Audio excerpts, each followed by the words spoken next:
This has been an ongoing conversation since about 2022, and I don't know why Cover has just decided to never address it. Like, they've had multiple opportunities to adjust accordingly, but they never had. So, just for the record, I'm making this video because they haven't hired staff to tell them this is how they should do things. And pretty much every single time I've ever opened my big fucking mouth on any type of platform, shit changes. So, Cover, hi, you're losing money because you haven't adapted to algorithms properly. A only live streaming model is killing your ad revenue, and that's why you're in a position where you have to defund holostars JP. Let me explain. I have been watching hololive and holostars for many, many years. It didn't just start with Gavis Bettel. I just stuck around because Gavis Bettel is entertaining, and he's pretty much the only reason why I continue to watch VTubers. He was one of the main reasons why. But as someone who has regularly watched Gavis Bettel for 3 years straight and more, I can tell you for a fact that YouTube does not like live streams. What it does is it categorizes people based off of retention. So when I used to lurk, I would be recommended Bettel streams based off of when I tuned in and when I subscribed, right? But once I changed to membership, I would only be shown his content based off of recommendations of other people who also watch those live streams. Now, this is fine and dandy because it creates like this whole ecosystem of Battalion watching Gavis Bettel, and then let's say a Battalion watches a first stage production member or a hololive member, then we get recommended those things, etc., etc. But that would only work if long form content was a thing. Because here's the thing about YouTube, there's 3 types of content. Shorts, which has officially died because of algorithm changes. Long form content, your video essays, your regular posts, music videos, etc. And then live streams. So let's say you are me. You watch Gavis Bettel and you decide to sign up for his membership, so eventually you start paying closer to $10 a month to watch his content, sometimes $4 a month depending on your economic situation.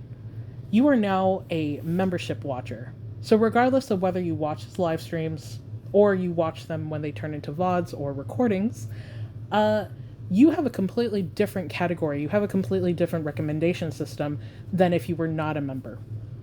This adds up over time because eventually, at some point or another, you are going to tune into most Bettel streams and you're not going to be rewatching them, because why would you if you were there? And this is why live streaming doesn't really work on YouTube, and you need to have 3 forms of content, because if no one is rewatching a stream, then who gets recommended it? Nobody. And this is not exclusively a Gavis Bettel issue. This is an issue that affects everybody under Cover, because whether you like it or not, if nobody is rewatching a stream, then they're not getting recommended it. And I can tell you from experience, I have never been recommended a hololive or holostar stream on my homepage because the algorithm has never pushed it out. And it's been over, 6 years since I've gotten something like that?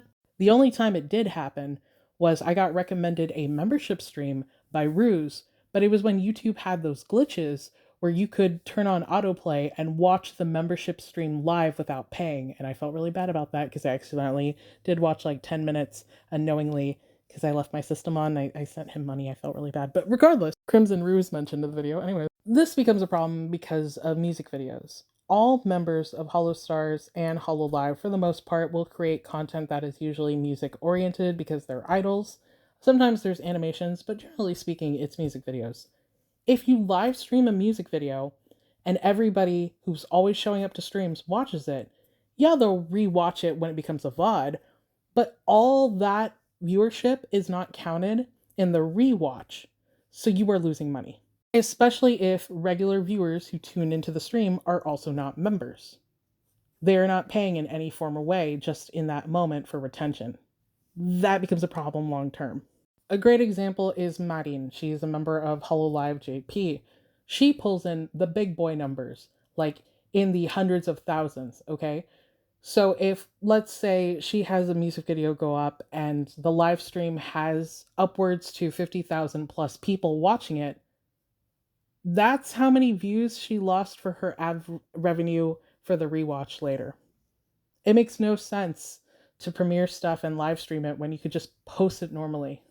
And also, all talents across the board in all branches at Cover can create more content. The fact that they are limited to live streaming is a huge bummer because, me personally, I know some of the streamers really like to talk about their interests, but they literally can't do so outside of live streaming when they could just create a video talking about their interest and post it and get revenue. It makes no sense to just keep it behind a live stream gate. You know what I'm saying? But if you're Cover and you don't want to listen to me and you're going, la la la, I don't care, tell me how to make more money, I don't want to give my talents more opportunities to do their own thing, then you should do what Porcelain Maid is doing. Unironically, Porcelain Maid has always been like ahead of the curve, and he will set the standard for a lot of stuff. Something that he does that I wish Cover did more of is create highlight reels of his streams to then re upload later as long form content. He has survived because he does that. Because as much as you want to post the VOD, realistically, me being someone who watches Gavis Battle, I can't always clock into a over 3 hour stream and listen to him for 3 hours straight, doubly a VOD. Because one, that's exhausting just to do without like doing something else. And two, I just don't have the time for that. And that turns into a big deal when you consider the fact that I am more than just a battalion. I follow a lot of hololive and holostars members. There's a lot of people who I'm subscribed to that I literally cannot physically watch all their streams because it's physically impossible to do so. It would take me literal years. So, yeah, Cover, if you want to make more money, number one, allow your talents to create long form content that isn't live streamed. Number two, music videos should be posted as long form content instead of live streamed so you can get more revenue. And number three, you need to create highlight reels that is long form content and as a good way to push out your talents to other people. This is why I say you guys are bad at PR. Because if you had a PR team, they would have understood that they should start doing this back in like 2022 when I told y'all to do so on Twitter before Elon nerfed me. Yeah, yeah. So glad we had this conversation. And if you are someone who just are day years old, you didn't know this information, YouTube and I have a very weird relationship. And by weird, I mean I fucking hate them deeply. But I will have to return to posting onto YouTube, and this will most likely go up on YouTube. So I have to put up with their bullshit all the damn time. But as someone who's been Thanos snapped by the algorithm and by choices that YouTube has made, Cover is setting themselves up for failure. Because one day, YouTube is going to Thanos snap live streaming, like they recently did with Shorts.